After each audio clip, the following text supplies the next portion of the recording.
On Wednesday, the City Council passed its third plan for new districts. There were still some complaints, but this time the vote was 11-2. That rules out a veto from the mayor, though a legal challenge has been threatened. If nothing else, the new map represents a gain in clout for people of color in Boston and consensus among councilors themselves. Our guest is one of the councilors who contributed with amendments to earlier plans. We'd like to welcome the district councilor from Roxbury, Tito Jackson. Thank you very much for being with us, Councilor. Chris, thank you for having me, and also thank you for paying attention to what we're doing on this. The central question that rises far above all these details here is the contention that with the population of the city as it is now, with 53% people of color, there ought to be 5 districts of opportunity for a person of color to get elected to the council, and it looks here more like 4. So has the council really risen to the bar? The council has risen to the bar, and that argument is, I think, for some a valid argument. I think we also need to take into account the district folks who are trying to put together between Chinatown, the North End, and East Boston. In this work, we look at total population, voting age population, or we call VAP, but we also have a component called CVAP, which is citizen voting age population. If the district that was proposed were to be put in place, the citizen voting age population in that district would not have been one that actually gave a plurality for people of color in that district. What we did do, and what the great part and exciting part for me about this and leaving the process, is that Councilor Consalvo is now approximately 50% black voting age population, which is an amazing thing. It's a sign of progress for the city of Boston. I think Councilor Consalvo will do very well in his district, but I think in terms of the ability for people to run, as well as be represented and have their voice heard, we have increased the empowerment of many communities that have been not empowered in the past. And so I am elated at what we were able to do, even though imperfect. We have made progress in the city of Boston towards, to what you're speaking about, that strength that we would have in communities of color. Well, certainly the population change, especially in Hyde Park, has been pointed in that direction.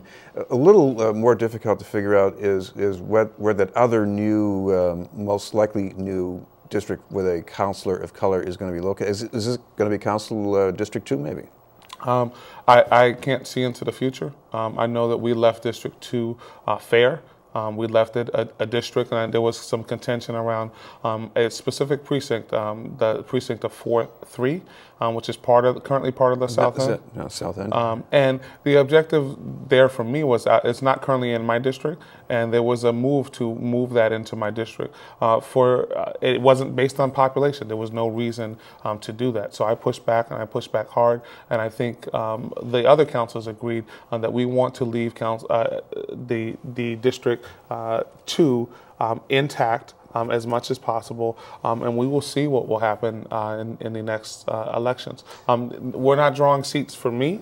We're not drawing seats for anybody who's currently on the council. These seats belong to the people of the city of Boston, and they will have an opportunity to make their decision next September and November. Because in District 2, the incumbent is Bill Linehan from South Boston. It looks as if he lost more precincts where he won than he gained, but on the other hand, the challenger who almost defeated him, she got 30% of the vote in South Boston. So, yeah. So what I think we see again is a changing city of Boston.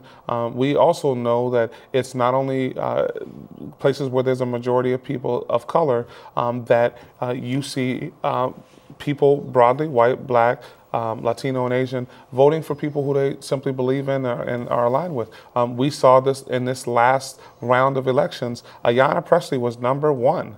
And Felix Arroyo was #2 when it came to the at-large race. This is a changing city. It's a city that's moving forward, and we are actually coming closer together versus apart. We are a new city of Boston, and a map that we put forth and our actions on the council are showing that change to be a new city.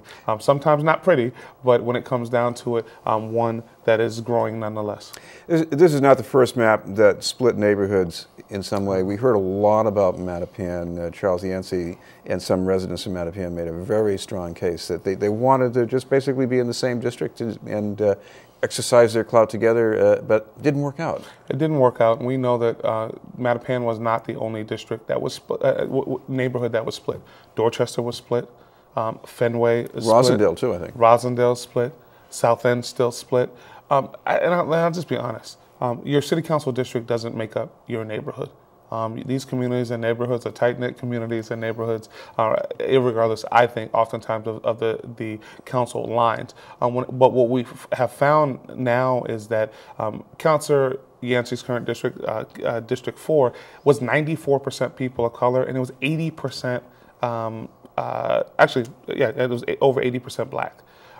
We unpacked that greatly.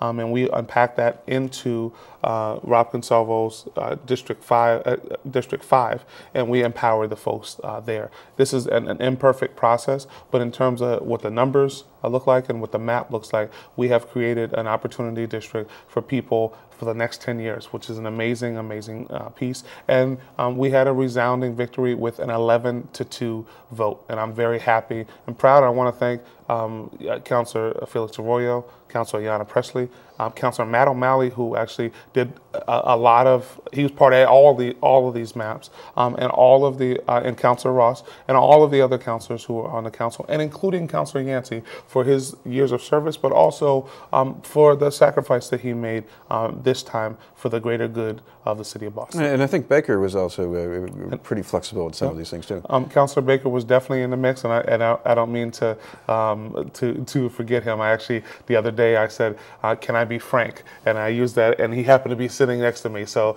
I definitely don't want to forget him. All right, finally, we should mention, looking ahead here, you know, there are people in your district who might say it doesn't feel as good as 2008, but election day is coming up, and this is not a battleground state, so people may say, maybe, I don't know if I want to come out and vote this time. It is a battleground state. We have the opportunity to either help or hurt Barack Obama by sending Elizabeth Warren to Washington to help him, or we could send Scott Brown back to hurt him. So when it comes down to we have an opportunity on November 6th to change the course of history. This is definitely the election of a lifetime. This is an election that will decide possibly 2 Supreme Court justices, which is, it will have an indelible touch on the future. So when it comes down to it, we need to make sure that you get out and vote. We need to make sure you get out and vote early. I won't say often because that is illegal, but when it comes down to it, you want to make sure that you're texting, you're Facebooking, you're tweeting, and you are pushing and knocking on every single door that you possibly can, because your voice is your vote. And we don't want anyone to have laryngitis. We want you to scream loudly and show that we, as the state of Massachusetts, can restore, I think, the feel and flow of Kennedy in that seat. And I think we can do that with Elizabeth Warren.